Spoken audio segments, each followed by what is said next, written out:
Dans la semaine, on a entendu beaucoup de personnes se plaindre. Mais pourquoi le président Ouattara et son gouvernement ont peur de se prononcer sur l'homosexualité? Si tu vois qu'ils ne se prononcent pas là, c'est eux-mêmes qui encouragent les homosexuels. Ça là, s'ils sont garçons, ils n'ont qu'à se prononcer, on va voir. Mais c'est que beaucoup ne savent pas. Et la question que ces personnes posent, pourquoi les autorités ivoiriennes refusent de se prononcer publiquement sur l'homosexualité? La réponse est pourtant là en face de tout le monde. Le 8 juillet 2013, à Korogo, lors d'une conférence de presse bilan d'une semaine de visite d'État dans le district des Savanes dans l'extrême nord du pays, le président Alassane Ouattara avait fait connaître sa position sur l'homosexualité. Il disait ceci: concernant la déclaration sur l'homosexualité, je n'ai pas de commentaire à faire, avait fait savoir le président ivoirien. Nous avons des lois en Côte d'Ivoire, nous avons des traditions, et donc la France fait ce qui est conforme à sa tradition.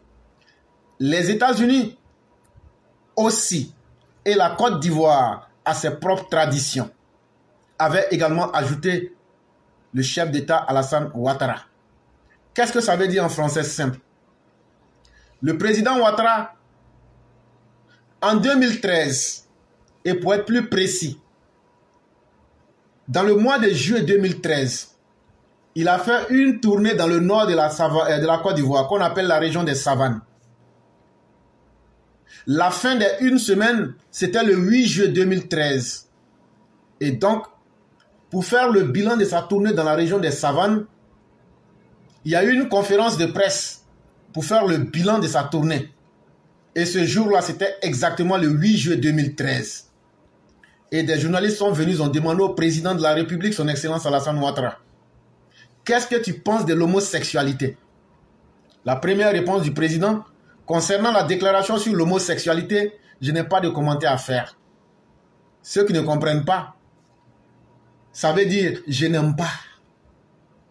Je me réexplique. Par exemple, tu n'aimes pas quelque chose, mais les gens te demandent qu'est-ce que tu penses de ces choses-là. Ta première réaction, c'est de démontrer ton dégoût vis-à-vis de la chose. Et tu dis quoi? Je n'aime pas ça. Et dans cette déclaration, concernant la déclaration sur l'homosexualité, je n'ai pas de commentaire à faire.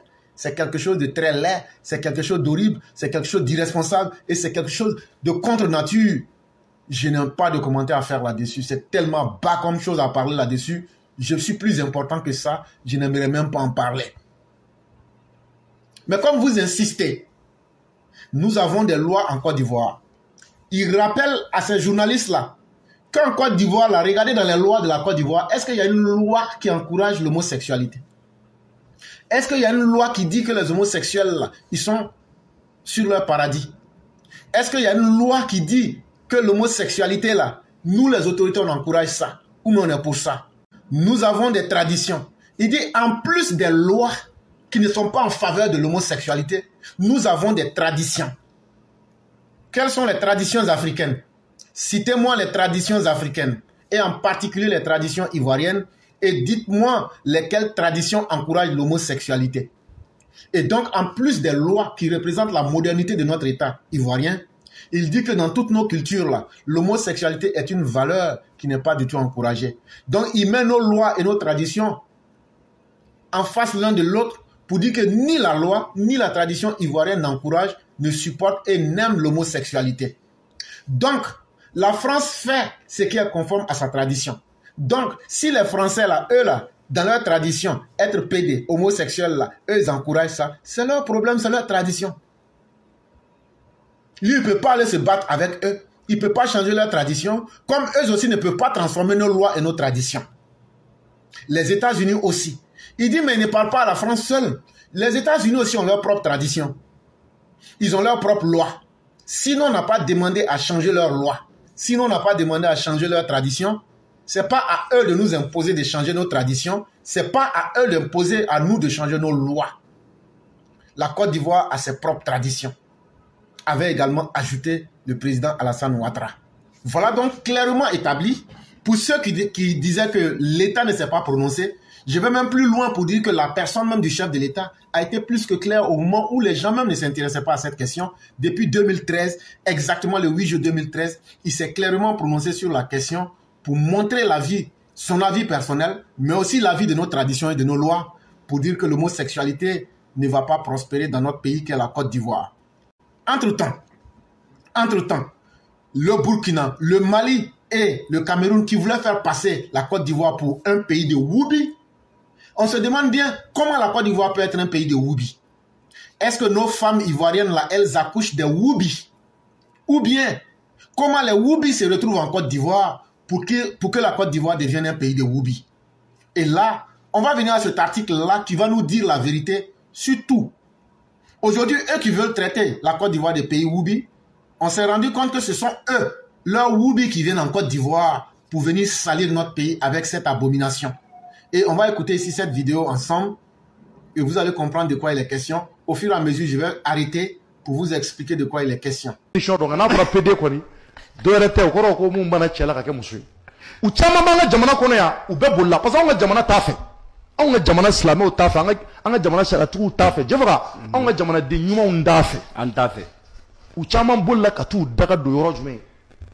Côte d'Ivoire. Côte d'Ivoire jamana kono. Oh, anw y'a ye o Ivoirien de wulile do bi kile filana je faka u ka influenceur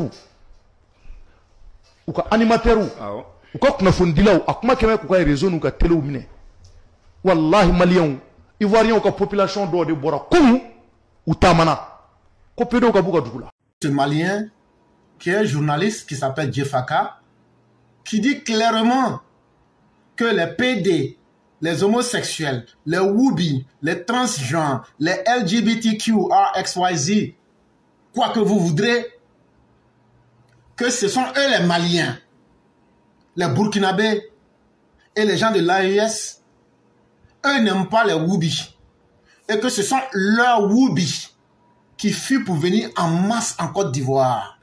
Ça au moins pour une fois, ils ont reconnu cette vérité-là. Ils disent que ce sont leurs Woubi qui viennent pour remplir la Côte d'Ivoire. Mais ils disent que, pour une fois, il y a une population de la Côte d'Ivoire, une partie qui s'est levée pour dire qu'ils n'en ont plus besoin. Qu'est-ce que ça veut dire? Ça veut dire que, chers Maliens, chers Burkinabés et chers Nigériens de l'AES, vos Woubi, de la manière vous colportez la pauvreté, l'ignorance, l'analphabétisme et bien d'autres tas comme les coups d'État, c'est comme ça aussi que vous remplissez la sous-région ouest africaine avec vos Woubi, surtout en Côte d'Ivoire. Et comment vous pouvez produire des éléments néfastes? Vous pouvez produire cette abomination et ne pas être capable d'assumer. Et quand cette abomination se retrouve en Côte d'Ivoire, vous voulez vous moquer des Ivoiriens. C'est pourquoi les Ivoiriens se sont levés pour dire on va vous faire retourner vos Woubi. Et donc là, le pays qui produit des Woubi et qui les exporte là, ce sont eux qui sont les pays Woubi, comme le Mali, le Burkina, et comme le journaliste malien vient de le reconnaître. Et donc là, c'est vous qui produisez vos Woubi et qui les amenez en Côte d'Ivoire parce que vous n'avez pas les moyens de les éduquer. Vous n'avez pas les moyens de les ramener sur le droit chemin. Vous n'avez pas les moyens de leur permettre de vivre dans un environnement où ils peuvent prospérer. Ça veut dire où ils peuvent échapper à la pauvreté.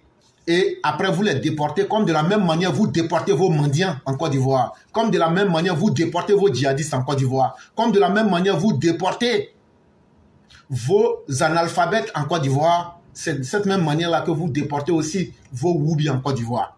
Mais Dieu merci, vous avez reconnu les faits. Et dites à vos femmes d'arrêter de produire des Woubi. Ce serait très important pour venir remplir le pays des gens qu'est la Côte d'Ivoire.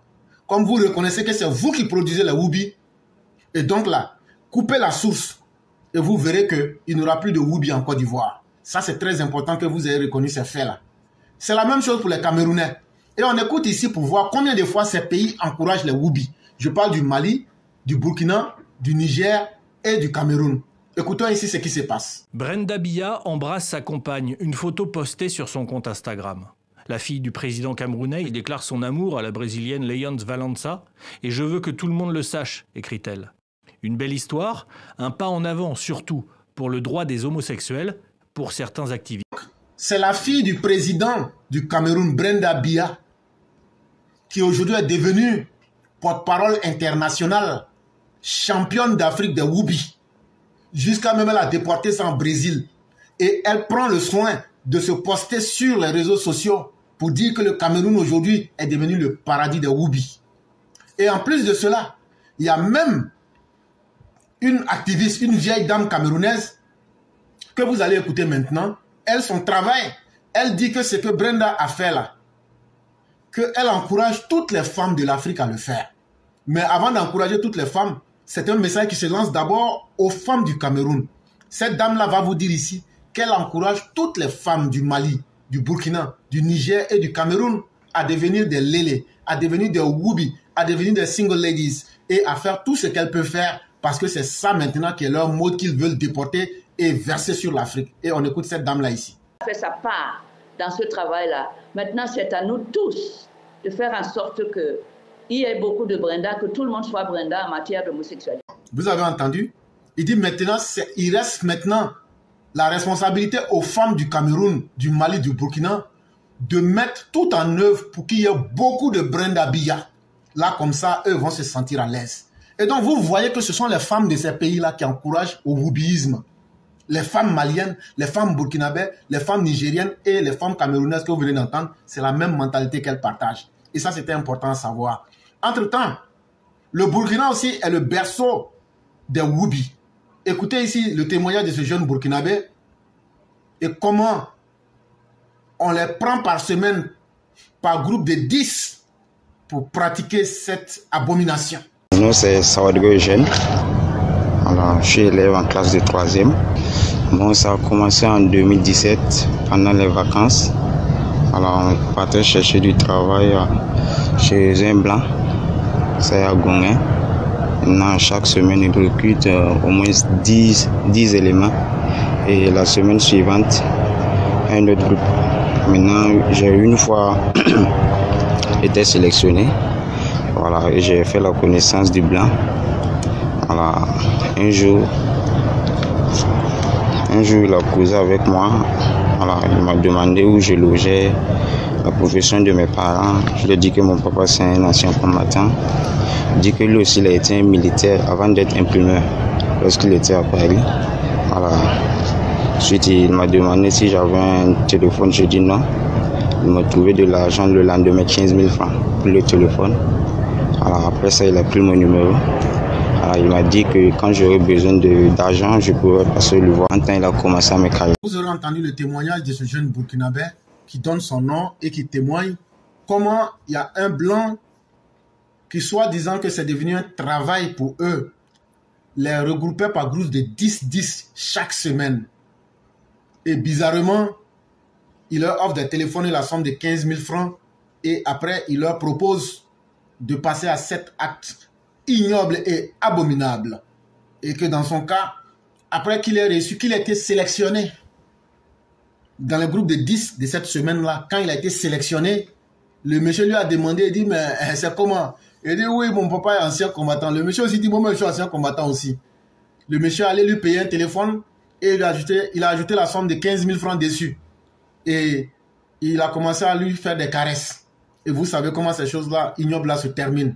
Et donc, voilà un peu comment les Burkinabés, eux, ils appellent ça faire du travail. C'est un travail au Burkina Faso.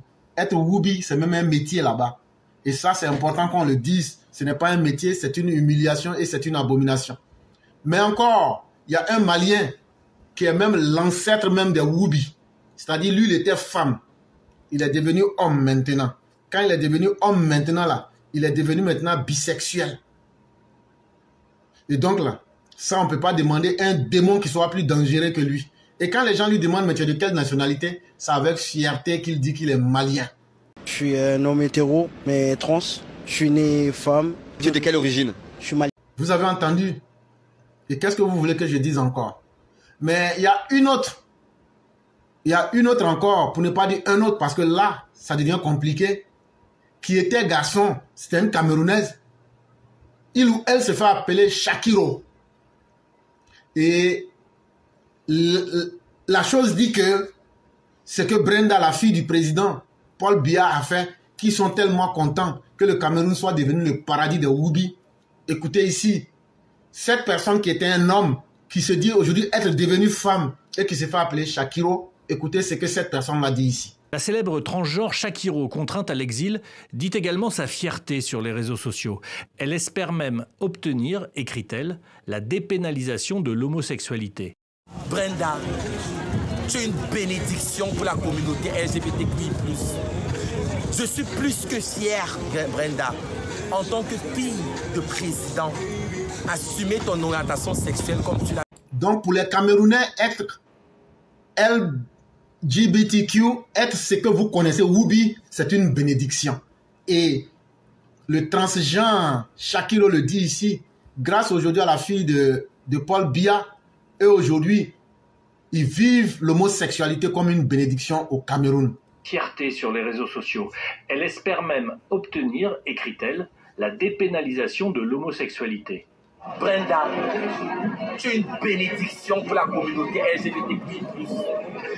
Je suis plus que fière, Brenda, en tant que fille de président, assumer ton orientation sexuelle comme tu l'as fait. Et ça, c'était le Cameroun. On revient encore au Mali, où TV5 a réalisé tellement le phénomène du Woubi est développé au Mali.